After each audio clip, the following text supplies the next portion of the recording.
you're taking your seats and the panelists are coming up here, I want to introduce Ken Rogoff, who is the moderator for this session.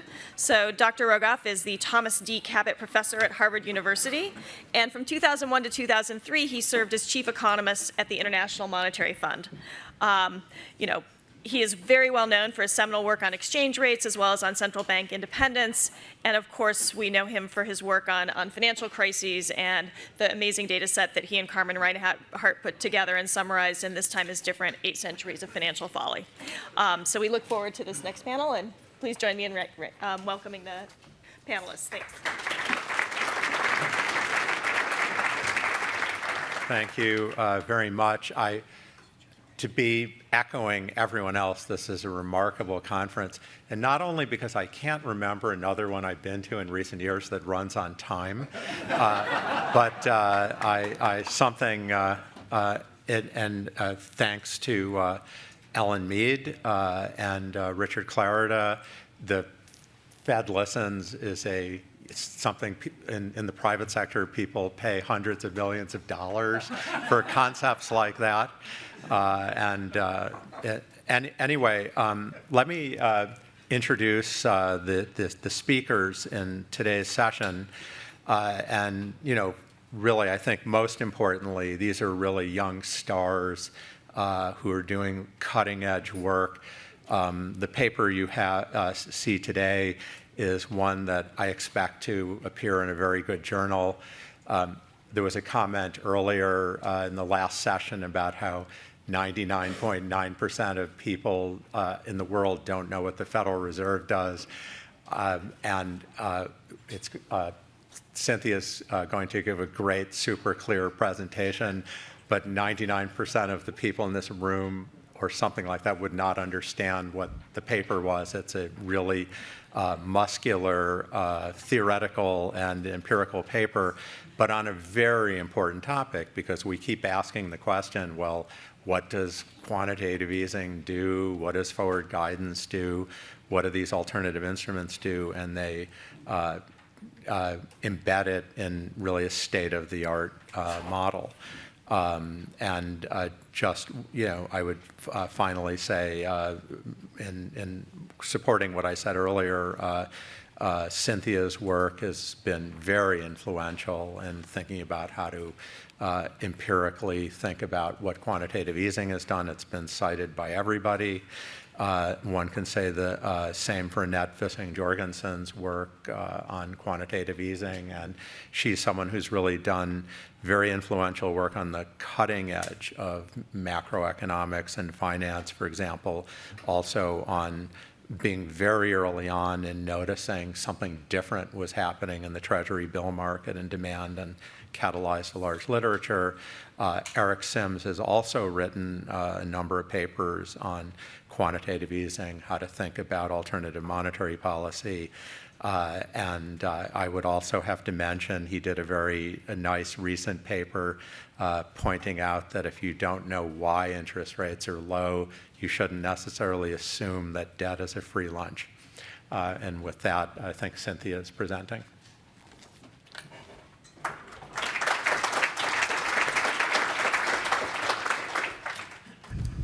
Well, thank you, Ken, for the very generous introduction. And I would like to thank the organizers, especially Rich Clarida, for inviting us to this program. And my paper is going to be with Eric Sims. So before the Great Recession, central banks focused on the short-term interbank rates, the Fed funds rate, for example. Since the Great Recession, major central banks have lowered the policy rates to their zero lower bounds, and they subsequently turned to unconventional policy tools. The major examples are quantitative easing, forward guidance, and negative interest rate policy. What our paper is going to be about is we're going to study all these policy tools in one unified framework. In that sense, our paper is related to the first paper yesterday morning by Jim, Jen, and Jonathan. Well, our paper is different because we're taking a different approach. We're looking at all those tools in a structural DSG model. So because we put them in the same framework, we could compare all these policy tools, study their similarities, differences, and their interactions. All right, so there's a large literature on unconventional monetary policy, and it has been growing, and there's a lot of people in the audience have contributed in this literature. So there's a literature on quantitative easing, there's a separate literature on forward guidance puzzle, and there's this new literature on negative interest rate policy. Well, now most of the literature focus on one piece of those unconventional policy tool at a time. Our paper are going to put all of them together, and that's one of the major contribution of our papers. We show that there are two channels for the negative interest rate policy to work. There's this expansionary forward guidance channel, and there's this countervailing banking channel. We propose a new timing assumption for the forward guidance, so that gets rid of what's called forward guidance puzzle, and also we focus on this new endogenous rule for quantitative easing. So some of the results. We compare all these policy tools, and we show that, in principle, our QE forward guidance and negative interest rate policy could mimic a conventional policy rate cut. Now, the required size for forward guidance and negative interest rate policy interventions are implausibly large, and in practice, we have not seen the negative interest rate has been that low. So put those together, we conclude that QE seems to be the most promising tool, and then we're going to talk a bit more about QE. So I'm going to show the main takeaway with the following simulation exercise to mimic the Great Recession. Suppose there's a sequence of adverse shocks in the economy, and in this exercise, it lowers output by over 10%. Well, now suppose the conventional monetary policy is unconstrained, the policy rate will be dropped to -2%. Now suppose the zero lower bound is binding, and there's no unconventional or conventional policy interventions. In this case, output would have dropped by over 20%. The third scenario is, at the zero lower bound, if we allow QE to endogenously respond to those adverse shocks, and we find the purple line representing QE and the blue line, which represents the conventional monetary policy, are right on top of each other. So what that tells us is that QE could mitigate the effect of the binding zero lower bound. Well, now, how much QE is there in this exercise? The QE expands the central bank's balance sheet from 6% to about 25% of GDP. Those two numbers correspond to what we observe in the Federal Reserve before quantitative easing and post-QE3. So those numbers tell us that QE1 through QE3 is equivalent to 2% decline in the policy rate. Now the question is 2% a sensible number? So I've done some previous work in a related area, which is more empirical. So here what I show is this the shadow Fed funds rate in green. What that is essentially what the Fed funds rate would look like if there were no zero lower bound. And the information comes from the term structure of interest rates. And you can see that the shadow rate has been moving when the Fed funds rate is stuck at the zero, and the picture tells us empirically, unconventional monetary policy overall has lowered the shadow Fed funds rate by 3%. Now, connecting this back to what we found in our paper, it tells us our model attributes 2 out of the 3% to QE. We have talked about QE has been successful, but it also does not come out without cost. Now major central banks have expanded their balance sheet, and they're facing some issues moving forward. So that's a future part of the title. First future aspect we're going to analyze is how do we normalize the balance sheet. We find the balance sheet normalization or the quantitative tightening process does not only have impact after the zero lower bound, but it also has very important implications at the zero lower bound. We show there's interaction between the negative interest rate policy and the size of the central bank's balance sheet. To be specific, negative interest rate policy is less effective the larger the balance sheet is. We also make a first attempt to endogenize an effective lower bound in our structural model. So this is a plan of the talk. I'm going to describe the model in a high level and describe how those monetary policy tools, conventional or unconventional, could fit into our model. Then I'm going to compare all those policy tools in the same framework in terms of exogenous policy shocks. Then I will turn to the endogenous aspect of QE and mimic the experience of Great Recession. Before I conclude, I will discuss some future issues. So the model we're using is relatively involved. It's based on a medium-scale DSGE model. Well, a lot of the ingredients are standard, which I'm not going to repeat, and I'm only going to highlight those relatively non-standard components. We have 5 sectors in the model: households, financial intermediaries, the production side, fiscal authority. Central bank is the center for this, and they issue interest-bearing reserves. So I'm going to bear you with the 60 equations we have in the paper and use a picture to illustrate the basic structure of the model. We have 4 different debt instruments in the model, and the market is segmented in the sense that all those players cannot interact with each other directly, but they have to interact with each other through the financial intermediaries who are in the center of the stage. We have 2 short-term debt instruments. The first one is deposit. Households deposit money with a financial intermediary, and they receive the deposit rate, RD. The second short-term instrument, which is also kind of new in the paper and is also important for our purpose, is the reserves.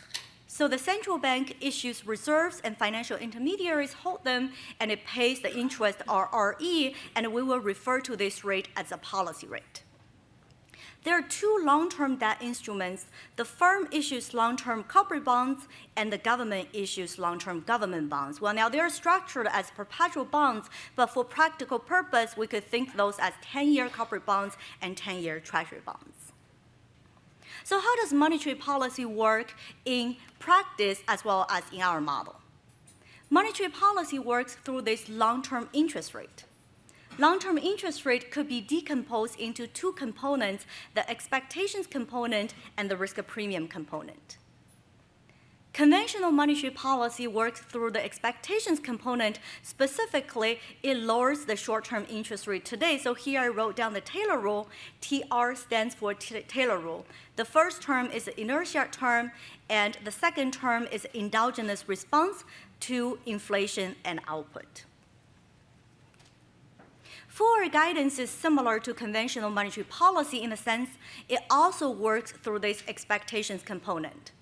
But it's different from conventional monetary policy because it does not cut the short-term interest rate today, but rather it will lower the short-term interest rate in the future.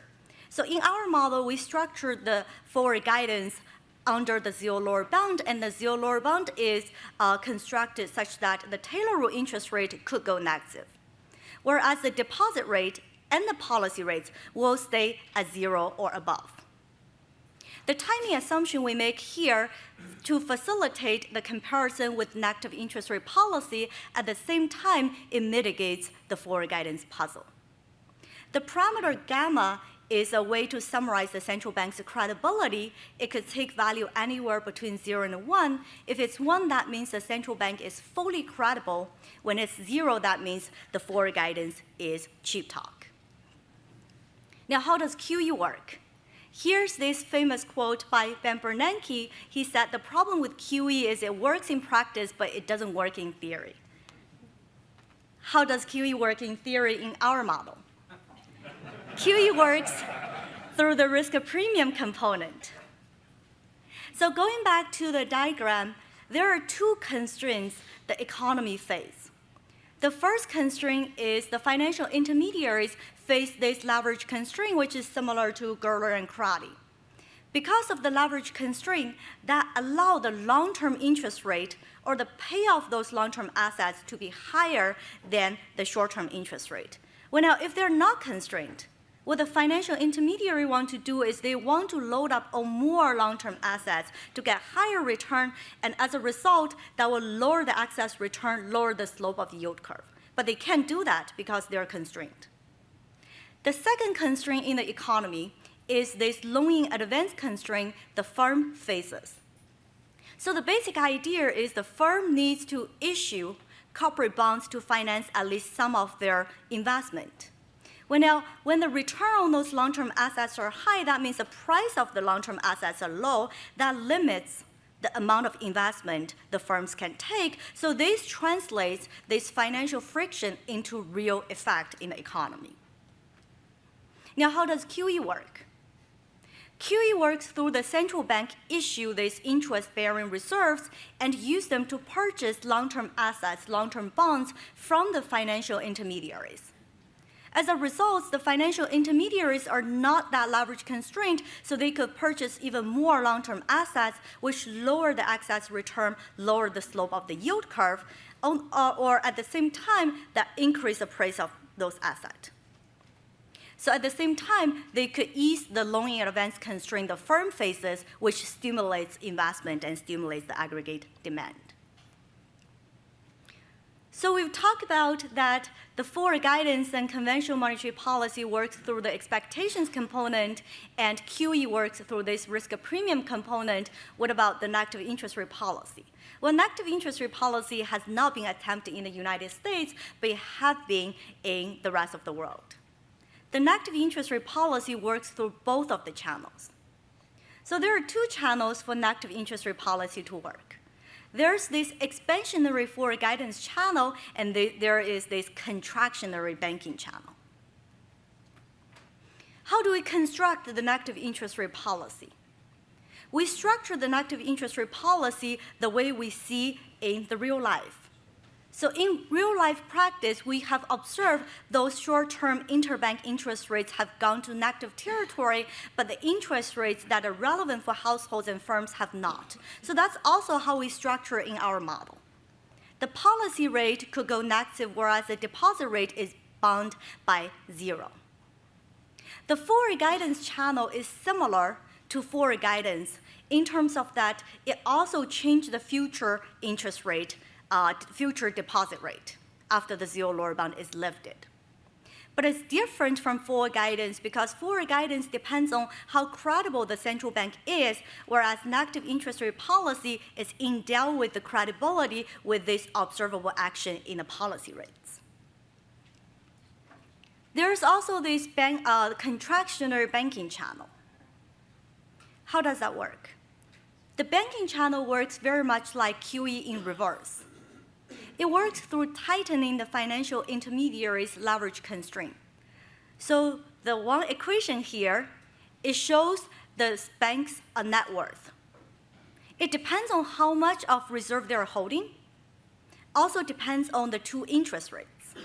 The first interest rate is a return of holding the reserve. That's a policy rate, which is negative.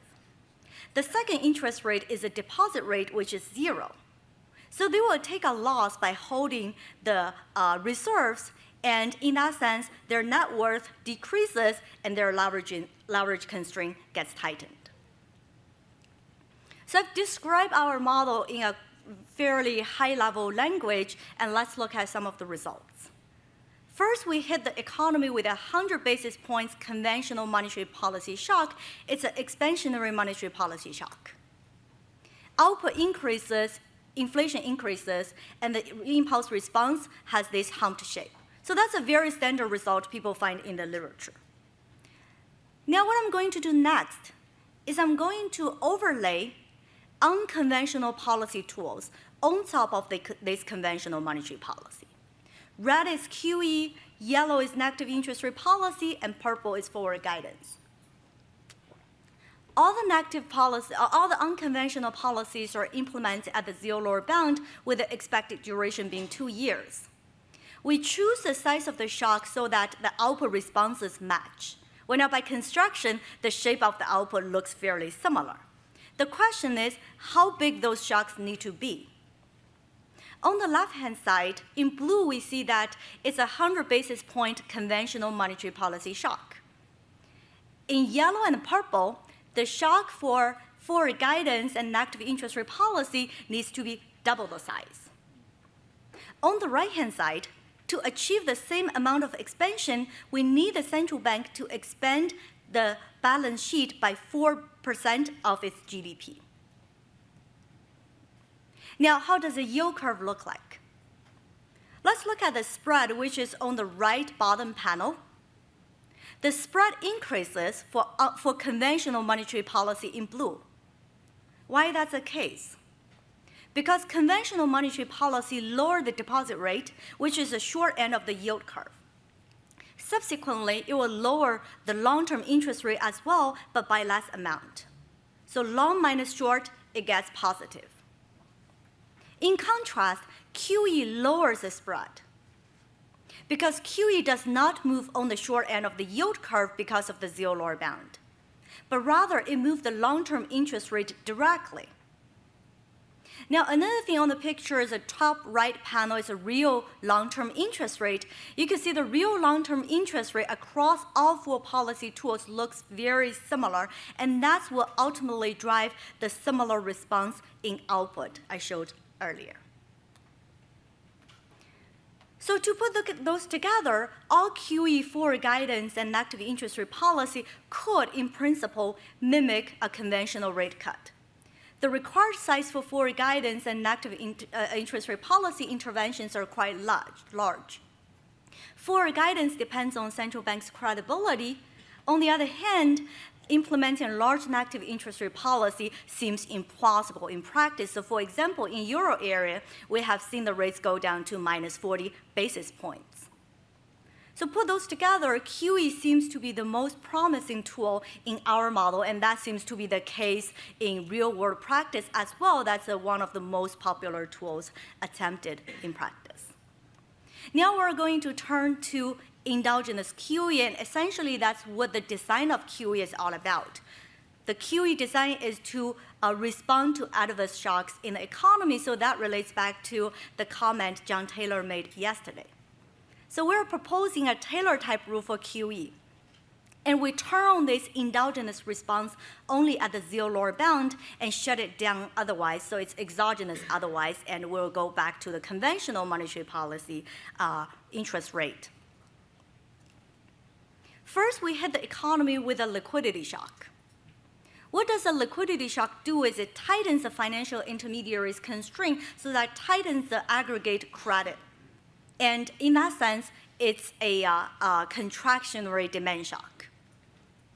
In response to that shock, output decreases, inflation decreases, and policy rate decreases. Now, suppose the zero lower bound binding. Output decreases by twice the amount. If we allow endogenous QE to react, we can see the purple line is right on top of the blue line. And that shows that endogenous QE has a similar effect as to conventional monetary policy, and that's not just specific to this liquidity shock. It works for productivity shock as well as for the government spending shock. So you can see the purple and blue line are right on top of each other. Now, this is a picture I showed at the beginning of my talk. So in this picture, what I do is I turn on all those shocks simultaneously and allow them to hit the economy at random. And we use a large sequence of adverse liquidity shock to get the economy to the zero lower bound. And first, the purple and blue line are again on top of each other, showing that endogenous QE could mitigate the effect of the binding zero lower bound. Well, now, if you look at the periods after the zero lower bound, the purple line is slightly below the blue line, showing that when the central bank attempts to the normalization, it could be contractionary. And the conversion rate between the policy rate and the central bank's balance sheet is that 2% cut of the rate is equivalent to what the Fed has done between QE1 and QE3. So we could do the simulation for 1,000 times, and we're only going to focus on output and take average over time for each draw. So here the x-axis is normal times, y-axis is zero lower bound. Left-hand side shows the mean, right-hand side shows standard deviation. The red circles means zero lower bound, no unconventional monetary policy. You can see that output is on average lower and more volatile in this scenario. When we're able to turn on this endogenous QE, then the purple stars are right on top of the 45-degree lines. That means QE is highly effective. Now, what about the cost? So now let me turn to the future part of the talk. The first part we want to discuss is quantitative tightening. Here I plot two benchmarks. The red dashed line means there's no QE, no QT, so the central bank's balance sheet is flat at the steady state. The purple benchmark means the transition is relatively smooth, so let's take that as the benchmark. One possibility is, what if we sell off the entire portfolio the minute we are exiting at the zero lower bound? Well, now this never thought as a possibility. If you see that, if you compare the yellow with the purple, they're fairly close. Yellow is slightly below the purple at the time of normalization. Another scenario which is thought as quite possible is, what if we don't sell off the portfolio and keep the large balance sheet moving forward? Well, now you can see the green line is quite a bit below the purple line at the zero lower bound. So that's kind of very interesting and surprising at the same time. The important policy implication here is that quantitative easing is not, a quantitative tightening rather, is not just an afterthought. Agents' expectation about quantitative tightening is very important for how severe the recession could be. Now, there's also this interaction between negative interest rate policy and central bank's balance sheet. So here we hit the economy with the same size of the shock, but the central bank's balance sheet are at 3 different levels. So in blue, suppose the size of the central bank's balance sheet is before the QE size Fed's balance sheet. This 1% expansionary policy shock will increase output by 0.2%. Well, now if we increase the size of the balance sheet to post-QE3 size US balance sheet, the output response will be half of the size. If we further increase to match what we see in the euro area at the moment, this shock becomes contractionary at that point. So we find that's a very interesting result, and also it has very important policy implications, because for all the central banks that push the policy rate into the negative territory, they have done some QE first, and they have expanded their balance sheet. So what this tells us is the timing of the policy tools are not innocuous. One possibility is maybe we should push down the policy rate into the negative region when we have relatively smaller balance sheet. So the last thing I want to mention is the effective lower bound on the policy rate. Well, now, when we talk about the negative interest rate policy, we impose a zero lower bound on the deposit rate, but we allow the policy rate to go anything. But there is going to be some limit to that. So the question is, what is the limit? Here I plot the effective lower bound as a function of the central bank's reserves. Well, now, when the reserve is small, essentially the financial intermediary do not have to hold a large reserve, and they do not lose a bunch of money, and it doesn't matter what the lower bound is. When they're forced to hold a bigger and bigger size of the reserve, the condition gets tighter, and the effective lower bound gets much, much closer to 0. So we consider ourselves to just scratch the surface, and this is just the first useful benchmark to endogenize the effective lower bound. So I'm going to conclude quickly. We developed a quantitative DSG model to study all 3 types of unconventional policies and their interactions. We show there are 2 channels for negative interest rate policy to work: the expansionary forward guidance channel and the contractionary banking channel. We make a new timing assumption on forward guidance that gets rid of the forward guidance puzzle, and we propose an endogenized rule for QE, and we show that it's very successful in neutralizing the effects of the zero lower bound. Well, now, the success does not come without cost, and we need to think a bit more about the issues going forward. First, quantitative tightening has important impact not only after the zero lower bound, but also at the zero lower bound. negative interest rate policy interact with the size of the balance sheet, and that tells us the order of implementing these policy tools matter. And we also show the implication for large balance sheet on the effective lower bound. Thank you.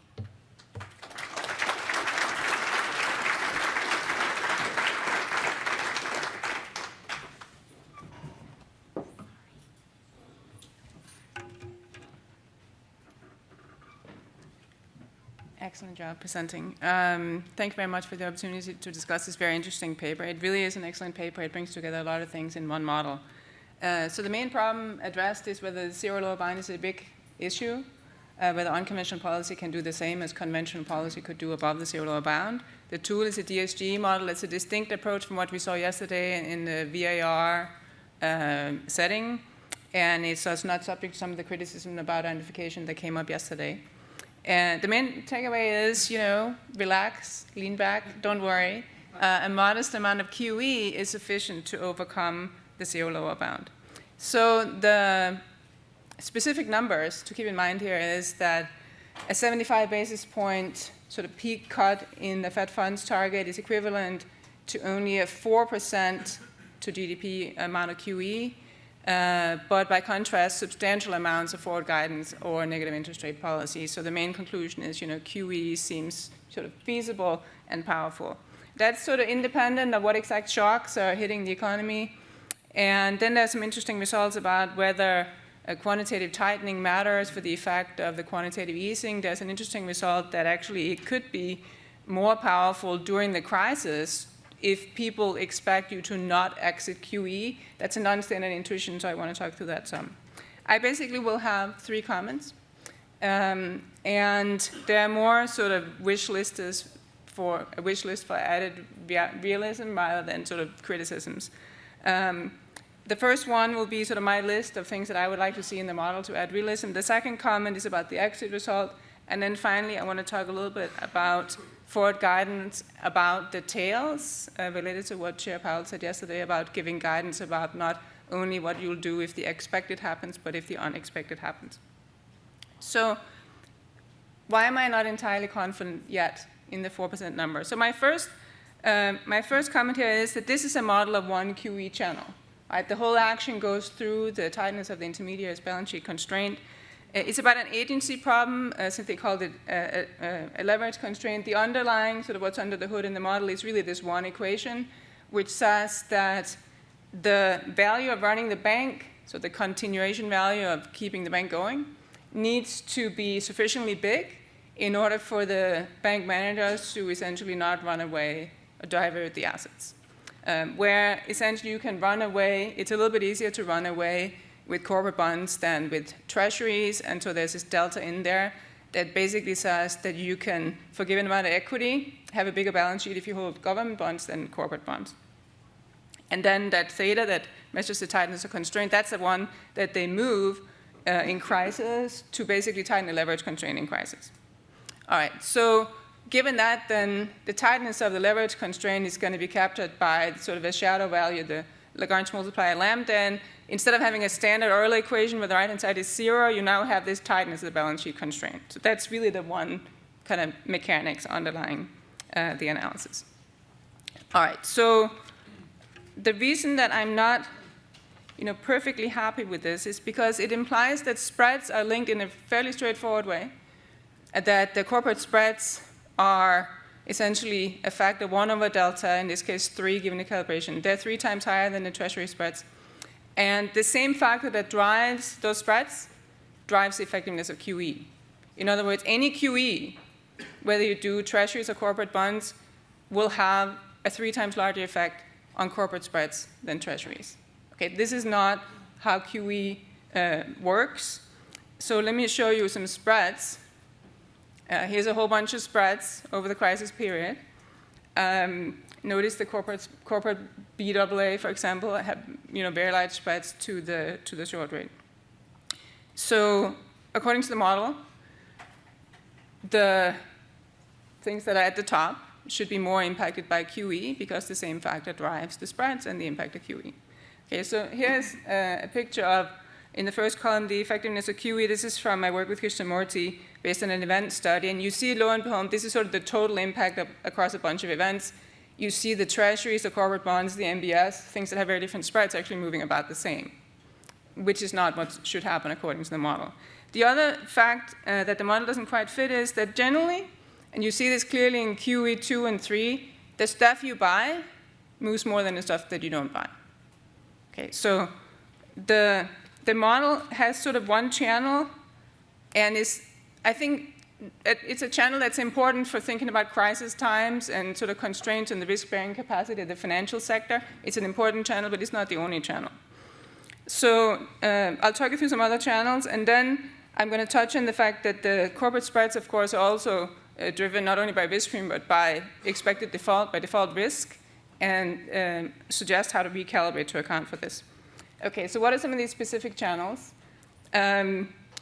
For example, why did treasury yields move more in QE2 than non-treasury yields? Okay, remember, QE2 was the one maybe where the Fed only bought treasuries. So I have argued that there's a special demand for stuff that's extremely safe and liquid, and this is a downward sloping demand curve for that. It's a AAA treasury spread as a function of the treasury supply. Think of QE basically as a vertical supply curve that sort of traces out that demand curve.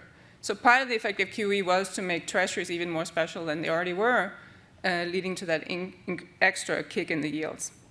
A similar or related scarcity channel, I think, again in work with Krishnamurti, that kicked in for QE3 was that there was a scarcity of the current coupon MBS. The current coupon is one that's currently being issued to finance, current mortgages. This is a graph of what were the spreads on MBS relative to riskless for the current coupon and things a little bit high up in the coupon stack. The last vertical line, that's the QE3 announcement, and you see after that that the current coupon yields and thus the spreads go really abnormally low relative to the rest of the coupon stack. And that basically says that in order to buy a certain amount of MBS, the Fed had to pay pretty high prices in order to get the financial intermediaries to sort of fork over a larger fraction of the mortgages originated, and ideally also to actually originate more mortgages to households, to get the recovery going. So unfortunately, a realistic model of QE is not simple. There's a whole bunch of channels. The current paper does a good job thinking through the risk premium channel. We haven't even talked about the signaling channel, which is also thought to be important. We have these scarcity channels. And not only are there many channels, which one matters the most is probably time varying, the risk premium channel being more important during crisis times relative to the other channels. I want to just highlight the fact that there's more than one channel doesn't mean that QE is even more effective than what you would infer from the paper.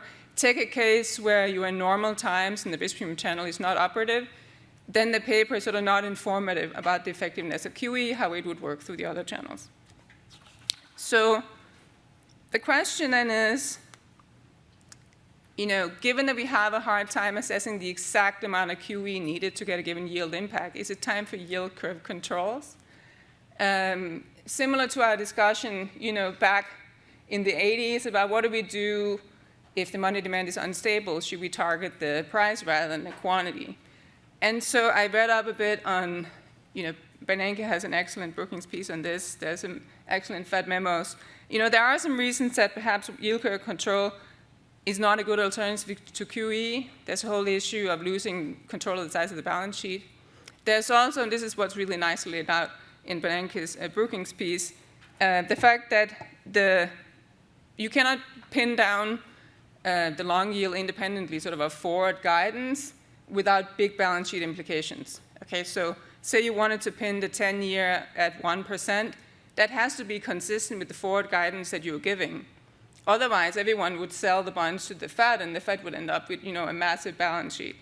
Intuitively, if everyone expected short rates to be higher than 1% over the whole period over the next 10 years, they would all say, well, let's sell our treasuries to the Fed or our bonds to the Fed and invest at the short rate.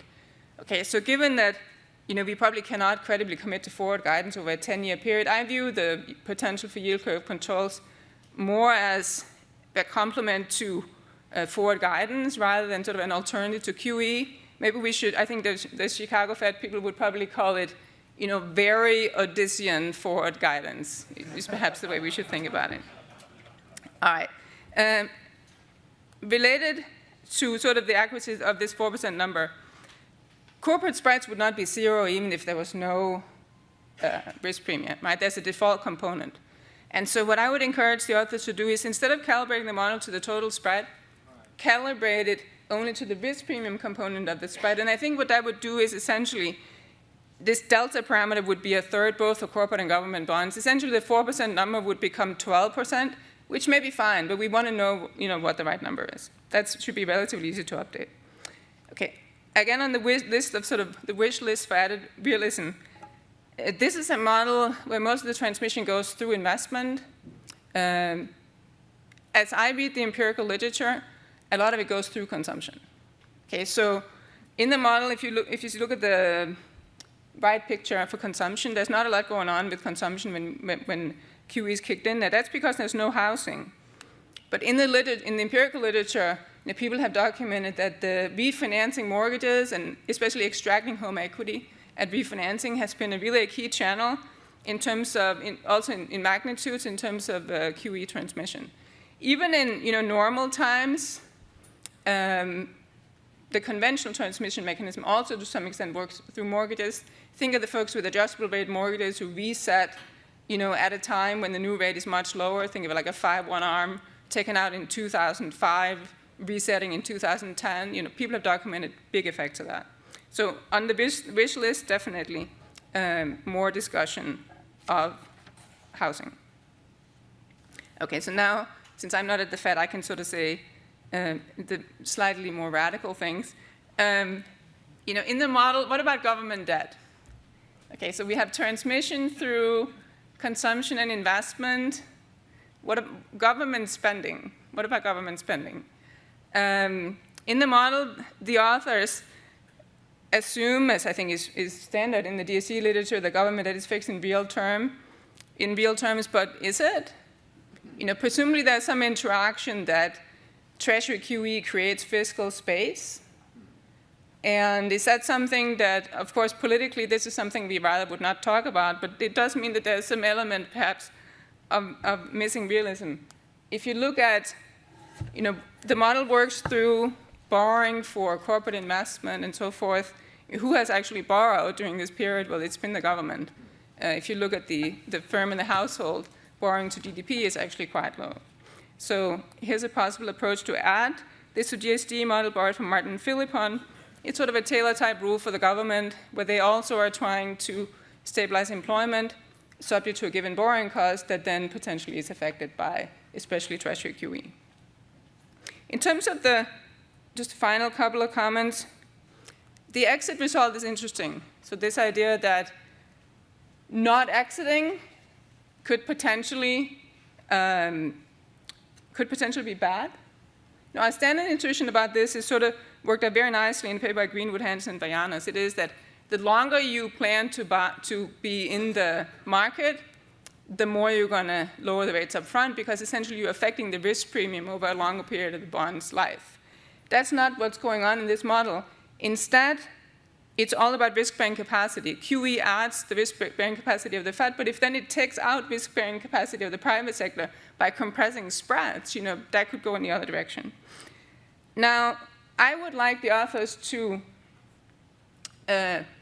convince us in an event study that QE actually is bad for banks. Like, is that risk-bearing capacity channel really big? Here is what happened yesterday. We had accommodation, and the banking stocks rallied. But this was not QE accommodation, as far as I know. But nonetheless, it is an example that it's not clear that expansionary policy has very strong effects on spread to the extent that it tightens the bank's lending capacity. Finally, I actually thought the best line of the conference, and apologies to the rest of you, was right at the beginning when Chair Powell said, the most important policy message may be about how the central bank will respond to the unexpected, rather than what it'll do if there are no surprises. I think this kind of, I would call it, let's call it tail risk forward guidance, is super important. So as we study forward guidance, let's not just think about the expected, but also the unexpected. And I have some evidence that this kind of forward guidance has had really big impact on the stock market. Okay, so in weeks where previously the market had dropped, and then the Fed comes in and say, look, we have your back, we stand ready to act as needed, we are there, we will be there for you. At those times, the market has really rebounded. And so you could think of this as sort of a Fed put, but not in the sense that the Fed is trying to bail out the financial sector, but in the sense that after the stock market goes down, that's when we need to come in and support the real sector. And I'll skip the graph here. And I just want to say, why have we not focused on that in the literature? That's because we have been very focused on the bond market, not the stock market, right? Suppose that Chair Powell's message was, really clear and really powerful. It would presumably have, if it's effective, it would have an impact on the probability of bad things actually happening. Now, interest rates are higher in good times than bad times. So take the extreme case. Suppose the world just had a good and a bad state, and the statement would remove the probability of the bad state. You would see that interest rates could go up. Okay? Yesterday, actually, I sat next to Hyun Shin, who said, I don't understand. The stock market is rallying, but interest rates are going up, like following the speech. And I said, no, that's exactly what always happens, when you have this tail risk forward guidance, because you have these different effects. So the solution to this is just to look at the stock market, right? Because there it's clear, effective monetary policy, removing the bad state is always good. So I would urge everyone to sort of redirect the forward guidance discussion towards the tail risk, and then as sort of a measure where the policy is working, look more at the stock market, not because it's particularly necessarily interesting in and of itself, but because it's a good guide as to whether the policy is actually doing something. Thank you very much.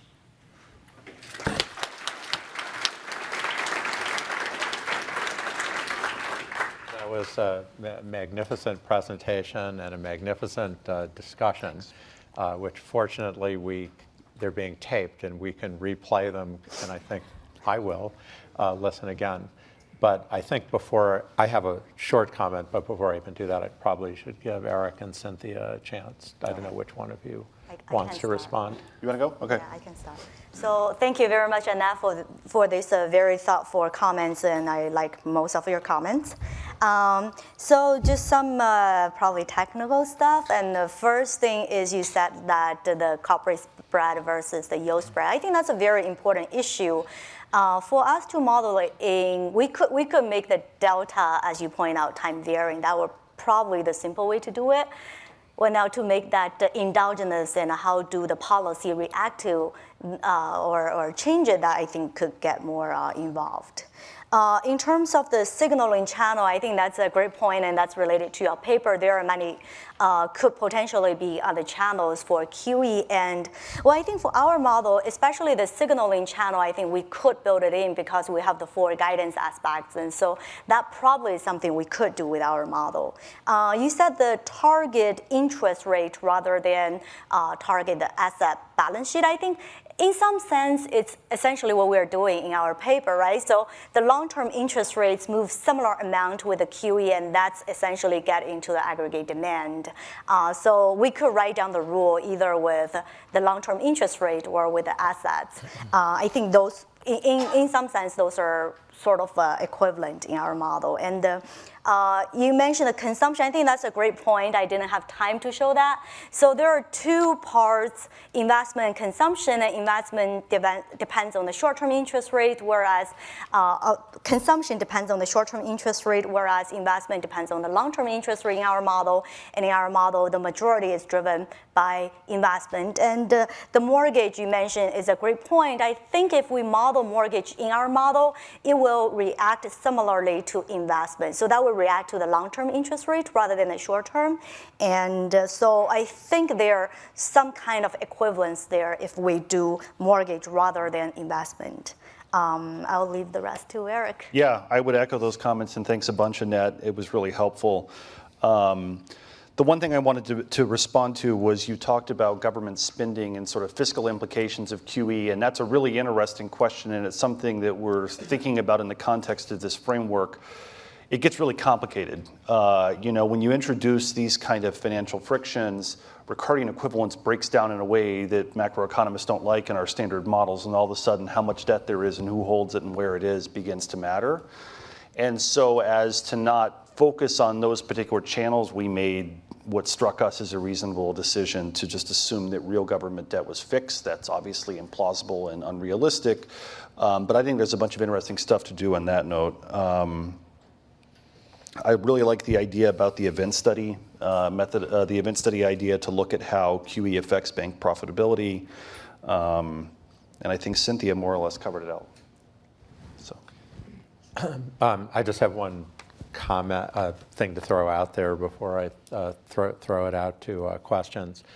My read of the empirical evidence on QE, I think on QE1, there's really no debate about it, that markets were collapsing.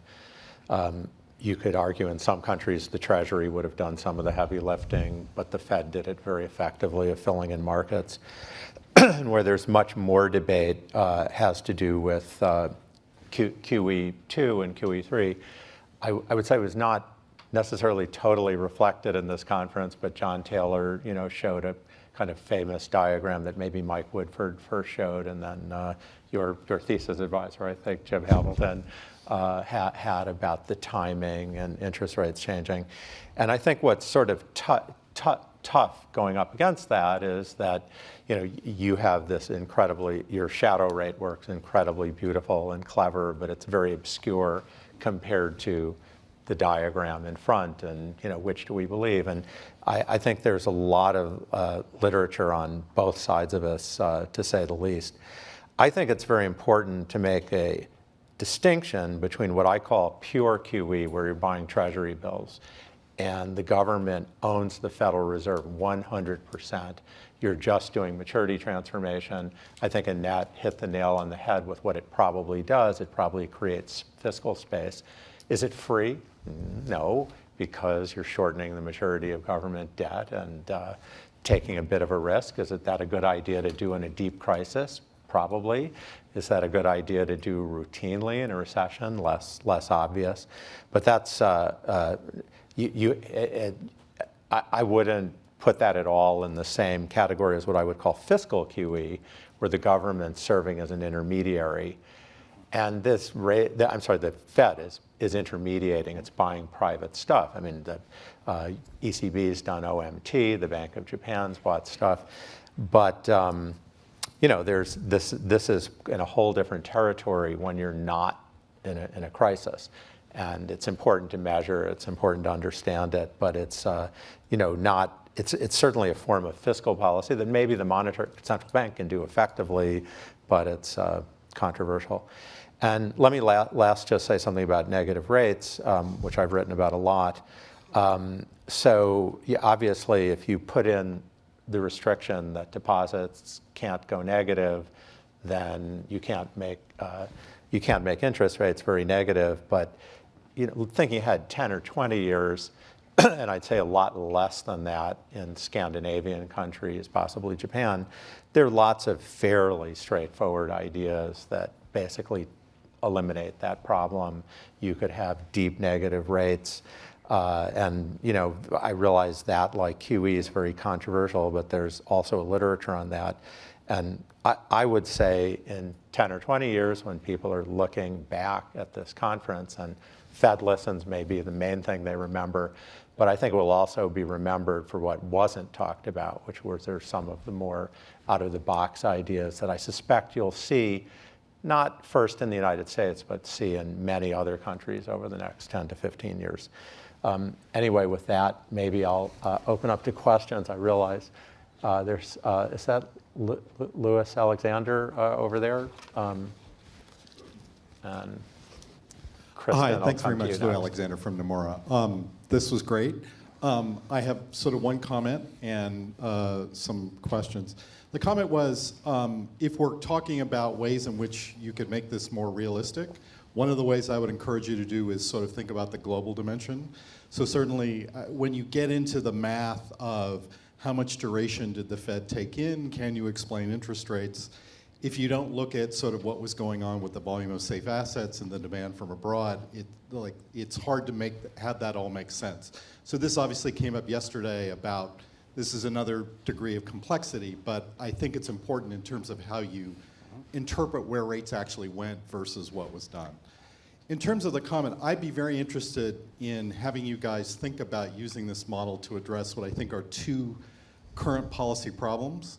One is the size of the buffer the Fed is going to maintain. So there is a dimension, a sort of a free dimension in monetary policy under the new system, which is the size of the buffer the Fed is going to maintain in terms of the size of its balance sheet over the minimum necessary. That's like a free choice variable they haven't had in the past. And then the second one is the maturity structure of the debt that they choose to hold. This is an issue that the Fed it was a degree of freedom the Fed had in the past, but basically didn't use. But I suspect that your modeling approach ought to have some interesting things to say about both those questions. Maybe before you answer, we'll take a couple more questions. First, Kristen, then Krishna. Kristen Forbes from MIT. So yesterday in the panel on the global dimensions of monetary policy, Maury and I were asked a question we didn't answer terribly well. And I was wondering if you could answer this in the context of your models. Let me rephrase it slightly, also just in case you don't remember every comment made yesterday. And I'll rephrase it in a way more applicable to your models. We were basically asked if different forms of monetary policy, QE, negative interest rates, forward guidance, compared to, say, a comparable move in just the standard interest rates, would have different spillover effects on the rest of the world. So could your models tell us if different forms of monetary policy have different effects on the dollar or different effects on, say, interest rates in other countries? And Krishna? Thank you. Krishna Guha with Evercore Partners. Two quick questions, if I may. So first of all, of course, the initial condition right now is a apparently quite deeply negative term premium on U.S. Treasury securities. Does your model help to think about whether we can just continue in some linear fashion to drive that term premium down, or other constraints that hit at some size of negative term premium? Secondly, with regard to the interaction between NERP and balance sheet size, as I'm sure you're fully aware, central banks in Europe, in Japan, and elsewhere have used a combination of tiering on the one hand and subsidized long-term funding on the other to essentially try to immunize banks, at least to some degree, against those costs. Have you explored, again, the viability, feasibility of those strategies? Any of you are free to answer, including Annette, any of this? Yeah. So, well, I thank you for the questions and comments, and I will go back to Ken's comment first. And so you said this QE2 and QE3 are more debatable. I think my personal view is I agree with you for QE2, and my personal view is hard to go against my thesis advisor. But QE3 in my own studies seems effective in terms of the shadow rate, but also in terms of some long-term risky interest rate. So I have some comparison between the shadow rate and between BAA and those corporate spread and those financial conditions overall. All of them have gone down through the QE3, whereas the Treasury, probably because of the level is low, it did not go as much. So that probably is where the tension is. I think that goes back to the comment you made and the comment Annette made is like, what about there's two dimensions. One is on Treasury, one is on the corporate. Well, we did that in our paper, which is fairly mechanical with the delta conversion, but probably that's something we could think more about, how to put in more interesting two dimensions rather than just one dimension of QE. I think that's quite interesting. And there are, I think, two comments about globalization and international spillover. I think those are wonderful questions and super interesting. Well, in our model, we study this closed economy, so we don't have a good answer for that, but I think that's definitely something very interesting to think about for future research, because like our comparison seems like, oh, all those unconventional policies could do the conventional policy, but yes, there are some other dimensions they might or might not be different. I think that's that's quite Let me just interesting. interject, but what's interesting about that you developed a model is you might actually be able to talk about that, whereas nothing exists. Yeah, yeah. And also the last one, Oh, go ahead. sorry to cut you off. The last one, the maturity structure of the debt, I think that's super interesting. In the current framework, we might not be able to address because we have one short, one long. But what we're thinking about doing, which is I think is quite doable, is like to extend the entire term structure. So then we could talk about the entire term structure, how that reacts to different policies and how the maturity structure and what's the optimal way to manage those. So those are all very quite interesting stuff. And I wanted to follow up on the question over here on the left about like the ECB, for example, trying to compensate banks on the long end for these negative interest rates on the short end.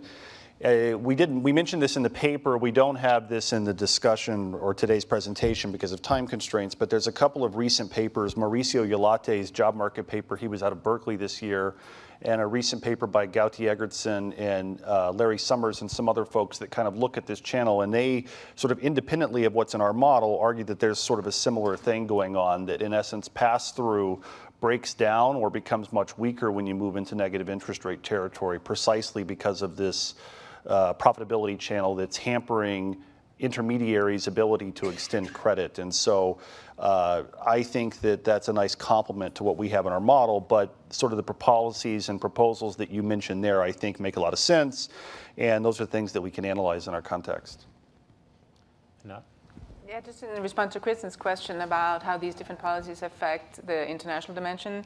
One of the more interesting papers, and this is Ralph Corrigan, Moriogo with some co-authors, they have a study of who sold bonds to the ECB during the ECB's QE, and it tended to overwhelmingly be foreigners, actually, which presumably will have different exchange rate effects than if you had domestic investors selling, and so perhaps that's related to the exchange rate channel for the ECB's QE thought to be important. Presumably also it matters whether, to the extent we have these balance sheet effects, whether it's the foreign banks or the domestic banks.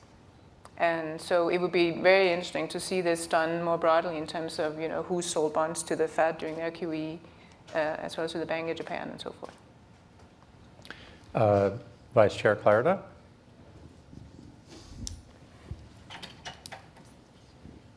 More of a comment than a question. I just wanted to convey appreciation to the authors and the discussant for the modeling approach that they take to these important questions, because there's no unique way to model the world, but I think allowing for segmentation and intermediation. These aren't the first papers or discussant to do it, but compared to where macro and finance were 12 years ago, this is a definite improvement, because we don't live in a world of complete markets and arrow to bruise securities, and I think acknowledging that when we model the world is crucial, and so excellent effort on the modeling side. Thank you.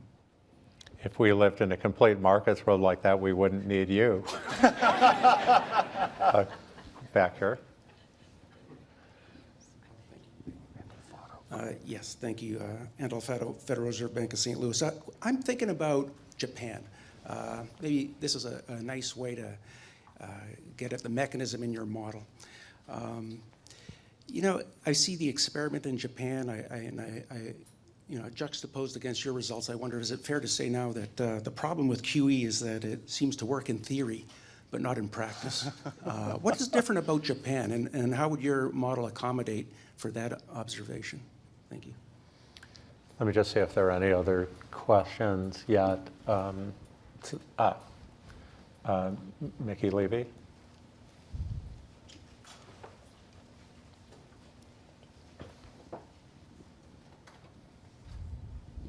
So the whole discussion in the last couple of days seems to be driven by this concern about the zero lower bound. So what we want to think about is how to make sure that when we do go to QE, it has a maximum effect. And in your model, the central role of your model is financial intermediaries.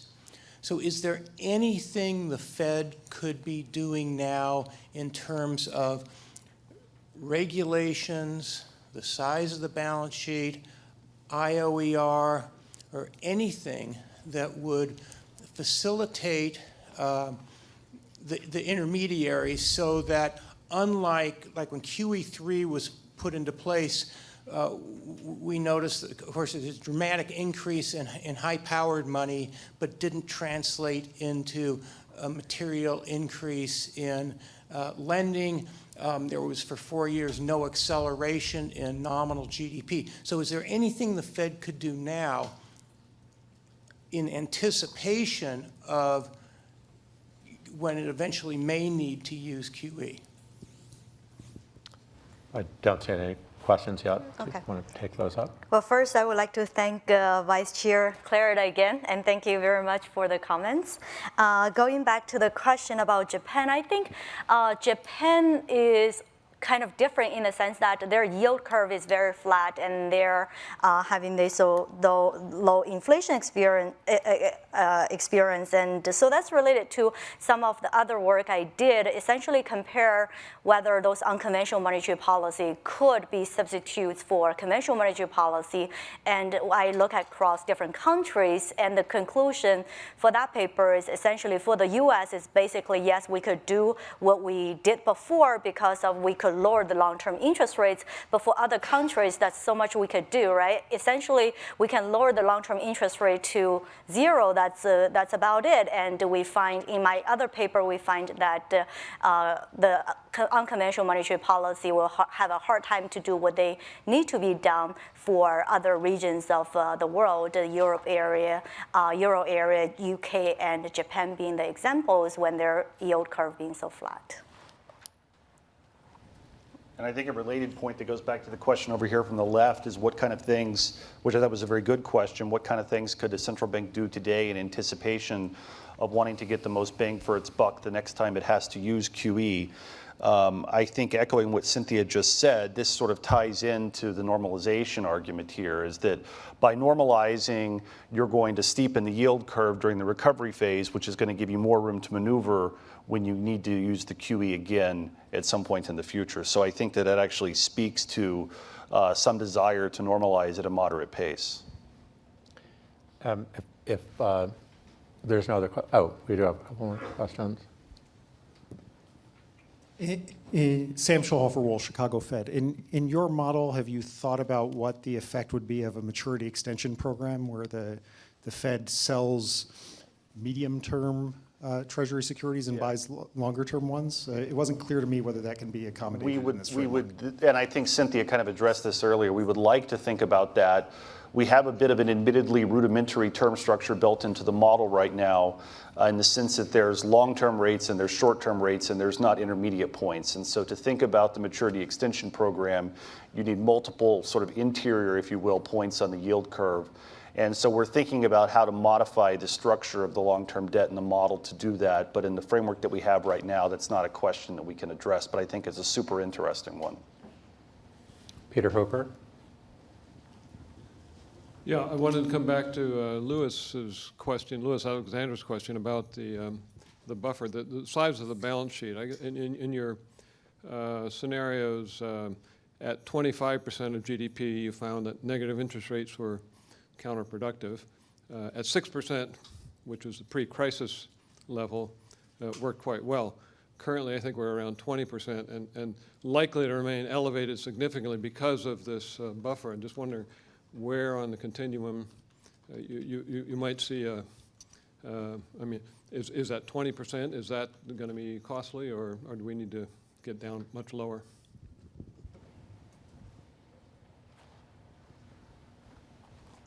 Okay.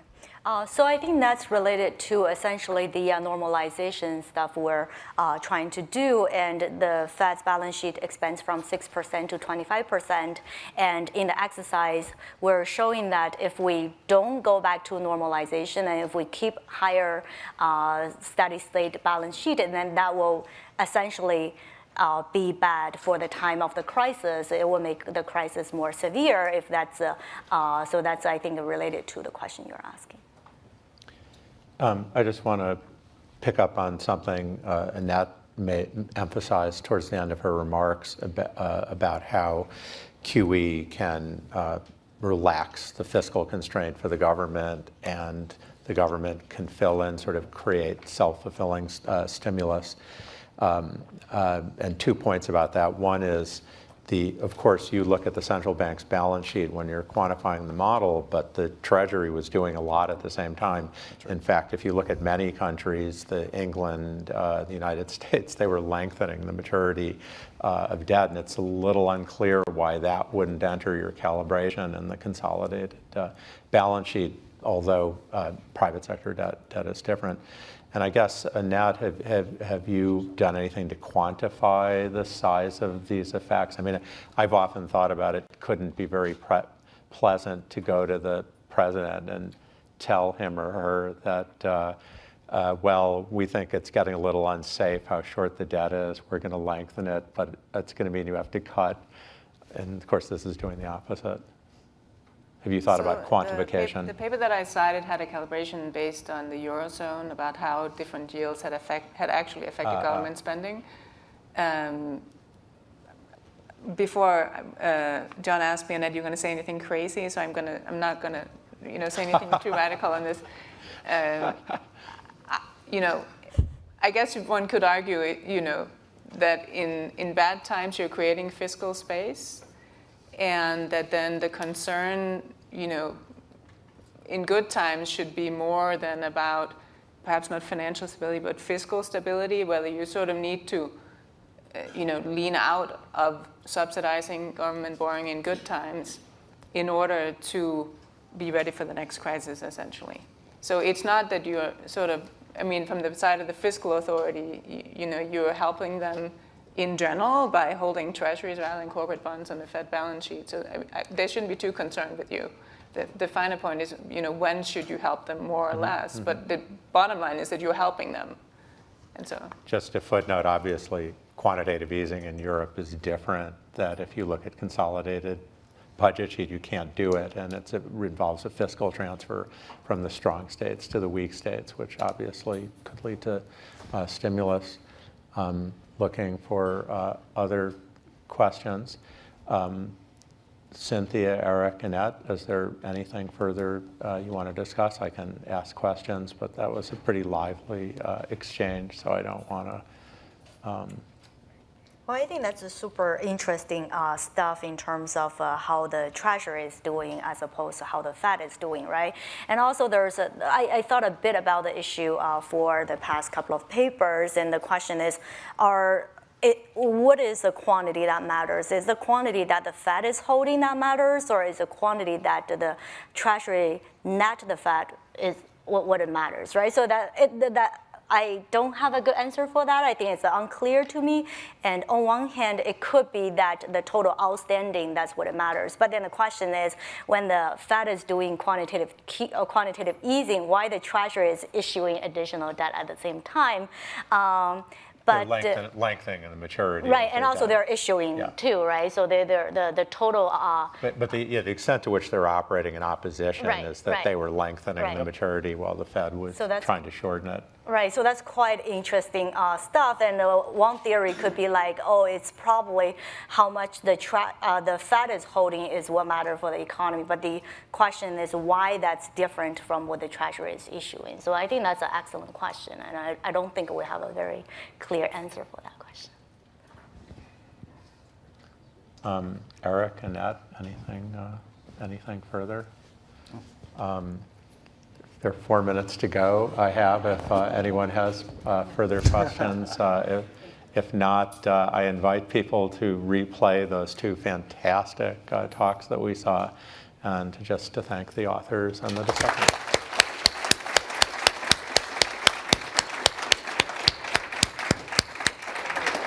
You intimidated everyone.